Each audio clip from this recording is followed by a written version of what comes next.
এই দেখো, ফারাক্কা ব্রিজ পার করতেছি আমরা এখন। রাত্রি বাজে প্রায় 10টা। দেখবে তো শুধু ওই পুরা ট্রাকের পেছনটা। পুরা জ্যাম, পুরা জ্যাম। ফারাক্কা ব্রিজে পুরা জ্যাম, অনেকক্ষণ সময় লাগতেছে আমাদের পার হইতে। আস্তে আস্তে আস্তে আস্তে আস্তে আস্তে আগাচ্ছি।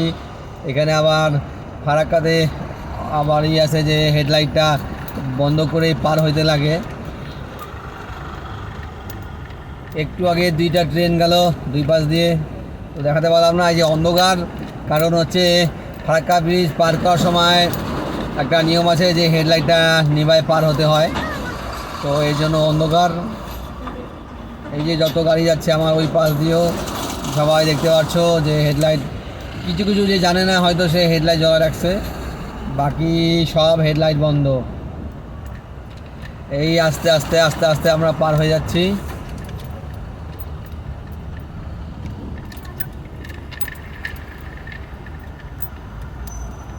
পুরা অন্ধকার, অনেকে হয়তো বুঝবে না কি ব্যাপার, অন্ধকার জ্ঞান।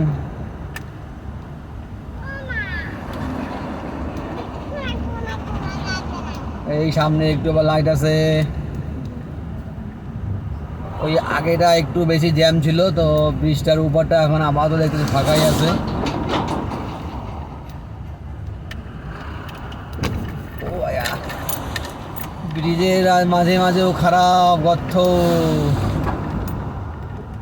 চলছি আমরা টুক টুক টুক টুক টুক টুক করতে করতে আগের দিকে, বাড়ির বাড়ির দিশা।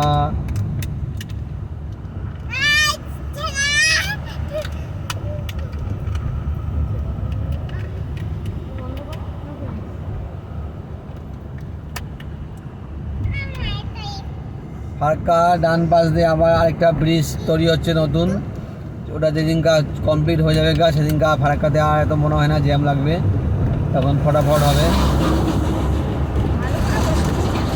মোটামুটি জ্যাম ক্লিয়ার। এখন চলছি, ফারাক্কা ব্রিজ পার করতেছি।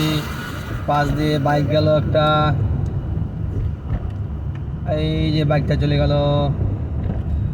রাত্রেবেলা হলে ভালো মতো, দিনের বেলা হলে ভালো মতন দেখাতে পারতাম ফারাক্কা ব্রিজ, তো এবার রাত্রেবেলায় অন্ধকার, ঠিকঠাক দেখাতে পারছি না।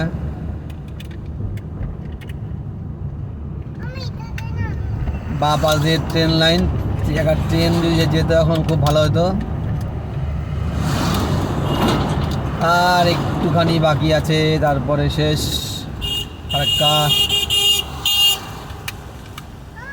তো এখানে আবার ওভারটেক করা বারণ কোনো গাড়িকে।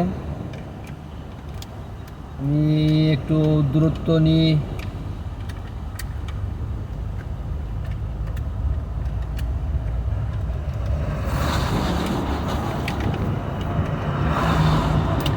একটু গ্যাপ নিয়ে নিলাম ট্রাকটার থেকে।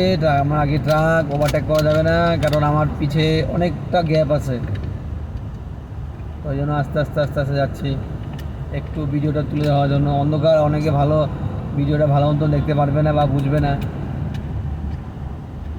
তো এটাই বলবো যারা ফারাক্কা ব্রিজ পার করো, এখনও অনেকে জানে না যে ফারাক্কা ব্রিজটা হেডলাইট বন্ধ করে পার হতে লাগে। তো কারণটা আমারও ঠিক জানা নাই, সবাই এভাবে যায়, তাই জন্য আমিও হয়ে যাই। এটা জানা ছিল না, কদিন আগেই জানছি আমি।